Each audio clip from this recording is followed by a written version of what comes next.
ఎరుపు మెరుపులు మాయమయ్యాయి. ఎర్ర జెండా రెపరెపలు మసకబారిపోయాయి. దేశంలో చిట్ట చివరి కమ్యూనిస్టు కోట కూడా కూలిపోయింది. కేరళంలో పరాజయంతో లెఫ్ట్ పార్టీలు కుదేలైపోయాయి. సమాజం కావాలని కోరుకునే వాళ్ళు సమకాలీన సమాజంతో నడవడం, ఆలోచించడం మానేసినందువల్లే ఈ దుస్థితికి దిగజారారా? జన్జీ ఆలోచనలకు అనుగుణంగా తమను తాము మార్చుకోలేకపోయారా? పడికట్టు పదాలు, పాత సిద్ధాంతాలని ఇప్పటికీ వల్లెవేస్తూ నేటి భారతానికి దూరమయ్యారా?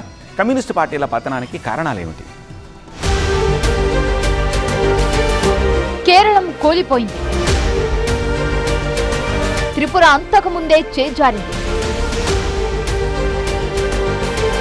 బెంగాల్లో దిగులు, దుఃఖం తప్ప ఏం మిగల్లేదు.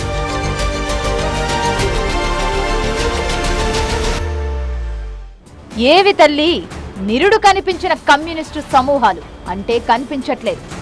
ఎర్ర జెండా రెపరెపలు మూసి మసగబారిపోయాయి.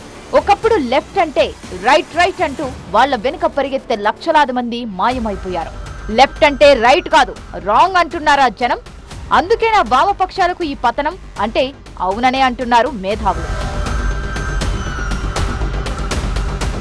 దేశ రాజకీయాల్లో కీలక పాత్ర పోషించిన కమ్యూనిస్టుల పాలన ఇప్పుడు చరిత్రలో కలిసిపోయింది.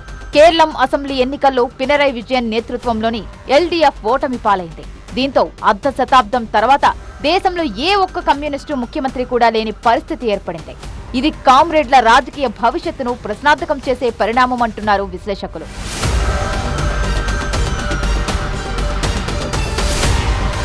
ఒకప్పుడు దేశంలో బలమైన రాజకీయ శక్తిగా ఉండే వామపక్షాలకు ఇంతకాలం కేరళం చివరి కంచుకోటగా మిగిలింది. 1977 నుంచి 2011 వరకు పశ్చిమ బెంగాల్ను, 1993 నుంచి 2018 వరకు త్రిపురను పాలించిన కమ్యూనిస్టులు అక్కడ నామరూపాలు లేకుండా నశించిపోయారు.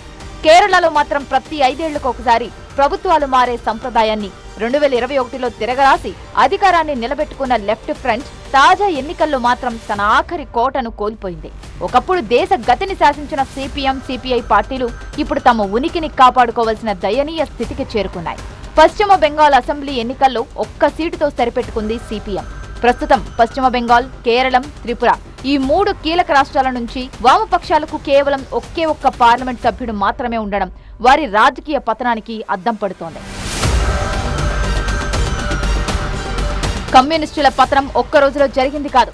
2004 లోక్సభ ఎన్నికల్లో 59 స్థానాలు గెలుచుకొని UPA-1 ప్రభుత్వ ఏర్పాటులో కీలక పాత్ర పోషించిన వామపక్షాలు ఆ తర్వాత క్రమంగా క్షీణిస్తూ వచ్చాయి. 2009లో వాళ్ల బలం 24 సీట్లకు పడిపోయింది. ఆ తర్వాత 2014లో 10, 2019లో 5 స్థానాలకు దిగజారింది. ప్రస్తుతం సిపిఎం, సిపిఐలకు లోక్సభలో 6 ఎంపీలు మాత్రమే ఉండగా అందులో 4 తమిళనాడులో DMK మద్దతుతో, 1 రాజస్థాన్లో కాంగ్రెస్ మద్దతుతో గెలిచిన వాళ్లే. దీన్ని బట్టి వామపక్షాలు ఎంత బలహీనపడ్డాయో అర్థం చేసుకోవచ్చు. కామ్రేడ్ల పతనం వాళ్లు కొని తెచ్చుకున్నదే అంటున్నారు విశ్లేషకులు. సమాజం అని చెప్పే వామపక్షాలు నేటి సమాజానికి అనుగుణంగా తమను తాము మార్చుకోలేకపోయారంటున్నారు నిపుణులు. మన దేశ జనాభాలో 40% జన్జీ ఉన్నారని అంచనా. 1997 నుంచి 2012 మధ్య పుట్టిన ఈ తరం సామాజిక స్పృహతో సాగుతూ రియాలిటీకి అనుగుణంగా బతుకుతుంది. ఈ జన్జీ ఆలోచనలకు అనుగుణంగా కమ్యూనిస్టులు తమను తాము మార్చుకోలేకపోయారు. దీంతో వాళ్లు యువతకు దూరమయ్యారని విశ్లేషకులు చెబుతున్నారు. ఇప్పటికీ పాత సిద్ధాంతాలు వల్లెవేస్తూ బూర్జువాలా వంటి పడికట్టు పదాలతో జనానికి అర్థం కాని భాష మాట్లాడుతూ ఉంటారు కమ్యూనిస్టులు. ఆచరణ సాధ్యం కాని మరో ప్రపంచాన్ని చూపిస్తూ నేటివిటీకి దూరం కావడం వల్లే నేటి భారతంలో కమ్యూనిస్టు పార్టీలు స్థానం కోల్పోయారంటున్నారు విశ్లేషకులు.